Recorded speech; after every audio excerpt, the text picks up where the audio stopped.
Europe 1. Le grand direct des médias, Jean-Marc Morandini. Après une petite pause d'1 an la saison dernière, Garou a donc repris possession de son fauteuil de coach dans The Voice pour cette 5e édition. Il est en direct ce matin avec nous. Bonjour Garou. Bonjour, Mr. Morandini. Merci d'être en direct ce matin sur Europe 1. Ça fait plaisir. On a été content de vous revoir cette saison dans The Voice. Pourquoi vous êtes revenu? Ben, c'est difficile de dire non. Hein. Ouais. Le chèque est gros? C'est sûr que... C'est pour ça? Le chèque est trop énorme, j'arrivais pas à dire non. Non, mais c'est sûr que c'est d'être loin, parce que c'est quand même une bonne charge de travail pour quelqu'un qui aime bien être chez lui aussi au Québec. Mais non, c'est formidable. L'aventure est extraordinaire. En plus, le cast des coachs, c'est toujours cool, quoi. On s'éclate vraiment entre nous. Puis l'expérience, découvrir des nouveaux talents, faire un bout de chemin avec eux, partager... cette passion de la musique, c'est... Mais je crois que vous aviez eu peur, dans un premier temps, de revenir, et vous aviez eu peur de Zazie et Mika en particulier. Vous aviez eu peur de leur lien. C'est vrai. En fait, j'ai posé la question, je me suis dit, j'ai bien hâte de voir comment on sera disposé, parce que, étant, les piliers du départ, il y a Florent d'un côté et moi de l'autre, c'est toujours plus difficile d'établir la conversation si les deux du milieu se parlent tout le temps. Ouais. Mais finalement, on n'a jamais eu besoin de mentionner ça. Ça s'est fait complètement naturel. Puis c'est vrai que j'ai Zazie à côté, puis Zazie, on a toujours déconné ensemble. Mais vous aviez quoi que vous aviez peur que Zazie et Mika soient trop proches, en fait, qu'il y ait une complicité entre eux et que vous soyez un peu exclus? À cause de ça, à cause du lien de tout le monde, des 4 coachs, c'est pas facile. En fait, on est loin. Les gens nous voient proches à la télé parce qu'ils ont tous ces gros plans. On n'est pas dans cette intimité-là. Il y a un bordel, il y a des bruits, il y a toutes sortes de choses qui se passent. Le son est pas toujours bon, même si on a des enceintes dans le fauteuil. Ouais. Mais le son est pas toujours bon. On n'arrive pas toujours à comprendre ce que l'autre dit. Donc, il faut garder le contact visuel tout le temps. Et si on avait eu Zazie, Mika tout le temps en relation dans le milieu, ben Florent et moi, on serait restés un petit peu... Est-ce que vous forcez des fois sur certaines réactions? Est-ce que vous surjouez un peu parce que c'est de la télé, parce qu'il faut faire du spectacle? Au contraire, je dirais. Ah bon? Ouais, on se retient plutôt. Parce que, oui, on a envie de mettre de l'entertainment. C'est ça. Là, dans l'énergie du show. C'est évident que ça fait partie du mandat. Je dirais que je l'ai fait plus la première saison. J'étais beaucoup plus tranquille par la suite, les autres saisons. Mais la première saison, là, je dirais que j'en mettais un peu plus pour donner un peu l'exemple à l'américaine, l'entertainer. Allez, il faut faire des folies et tout.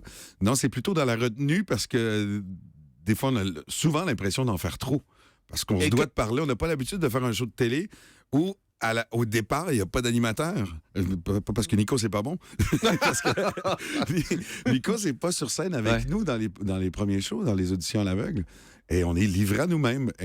Alors, on le sait, donc c'est enregistré. Hein, les premiers shows, bien évidemment, sont enregistrés. Après, vous passez sur du direct. Quand vous revoyez l'émission, quand vous la voyez monter à la télé, est-ce que c'est vraiment le reflet de ce qui s'est passé? Ou des fois, ils ont coupé des trucs et vous vous dites « Ah, c'est dommage, j'aurais aimé que ça reste ». J'avoue que cette année... C'est la première année que je le regarde pas trop. Ah bon? Parce qu'il y a une frustration. J'ai envie de regarder... du coup, je regarde les replays des talents parce que ça m'intéresse. Ouais. La référence auditive qu'on a est pas la même du tout que ce qu'on a à la télé parfois. Pas parce qu'ils ont trafiqué le son, loin de là. C'est juste qu'on n'a pas la même position dans le son. Donc, j'ai envie de les réécouter et de les voir de près aussi à la télé, sur le replay, pour comprendre mieux les talents. Mais des fois, c'est vrai que c'est frustrant, c'est pas monté dans le même ordre. Il y a des choses qui ont été coupées, mais on n'a jamais été fâché de quoi que ce soit. J'ai jamais entendu un commentaire de qui que ce soit qui disait hey, « vous m'avez coupé là » ou « pourquoi vous avez mis ça ». The Voice, ça marche bien, hein, ça continue à bien marcher, on le disait, avec une saison qui marche très bien, 7 100 000 téléspectateurs, 32% de part de marché de moyenne. Enfin voilà, c'est fabuleux aujourd'hui. Surtout quand on voit la Nouvelle Star, par exemple, qui s'est effondrée. La finale a fait moins de 500 000 téléspectateurs. Pourquoi cette différence, selon vous? Vous connaissez la Nouvelle Star, parce que ça existe partout dans le monde de toute façon. Je ne sais pas si vous avez regardé la française. Vous l'avez regardée ou pas en France? J'ai regardé le début de la dernière. De la dernière. Et vous avez trouvé ça comment? J'ai trouvé ça intéressant à observer. Je traduis, donc c'était naze et je me suis fait chier. Mais j'ose pas le dire. C'est autre chose, c'est complètement autre chose. Je pense pas qu'ils ont la même machine derrière non plus. Peut-être aussi et les plus d'insécurité. Nous, on roule depuis le début sur un succès, où, comme je disais, fédérateur, où tout le monde nous encourage. Mais ce que je voulais dire, c'est, vous comprenez pourquoi la Nouvelle Star, ça marche pas, et pourquoi vous, ça marche?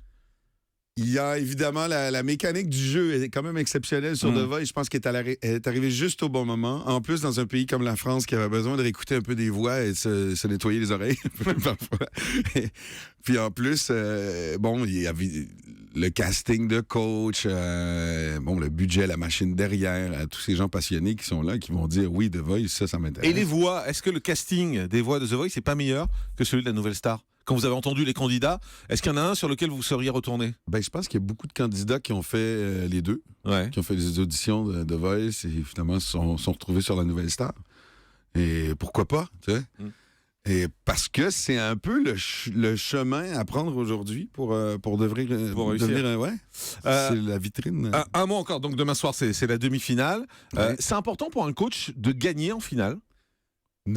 Non, on n'est pas du tout dans cet esprit-là. Il y a une prime ou pas d'ailleurs? C'est ça. Là, c'est rigolo parce qu'on a chacun un trophée. Il y a eu 4 saisons et les 4 coachs assis ont chacun eu un trophée.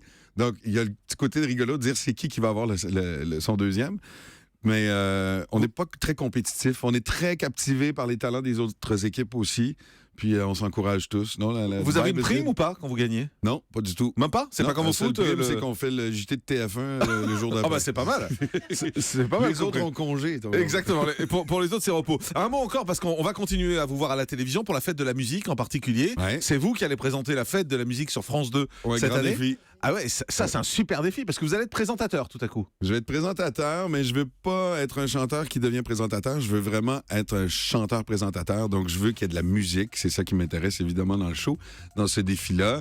C'est un bon défi à remonter, mais on est en train de concocter quelque chose d'assez hallucinant. Vous avez quel style de présentateur? C'est comme Nico? Salut les petits loups. Un présentateur avec une guitare dans les mains, quoi. Ah oui, vous allez chanter en même temps? Ouais, j'ai vraiment envie qu'il y ait des buffs cette année. On va vraiment s'éclater à faire de la musique. C'est ça qui est important. Donc, je vais être celui qui chante tout le temps. Le problème que je vais avoir, c'est que j'ai l'habitude d'être devant une grande foule, mais de crier, quoi, d'animer. À la télé, il ne faut pas que je fasse ça. Non, ça, faut pas hurler. Vous serez tout seul à présenter? Je devrais pas être tout seul. Normalement, je vais avoir un peu d'aide, mais c'est moi qui est le présentateur. Mais je devrais avoir quelqu'un avec moi qui m'aide à faire Ce sera qui? des liens, tout ça. On ne sait pas encore c'est qui. Un homme ou une femme? Peut-être plus féminin, ce serait bien. Hein, bah oui, un duo féminin. Vous avez une idée ou pas de qui c'est? Aucune idée. Moi, je vous crois pas du tout. Je vous crois pas du tout. C'est qui? Allez, vous pouvez nous le dire. Mais non. Mais oui. Non, je vais laisser le soin de France 2 de l'annoncer au bon moment. Ah ouais.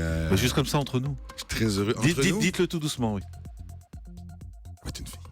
À tout de suite, Europe.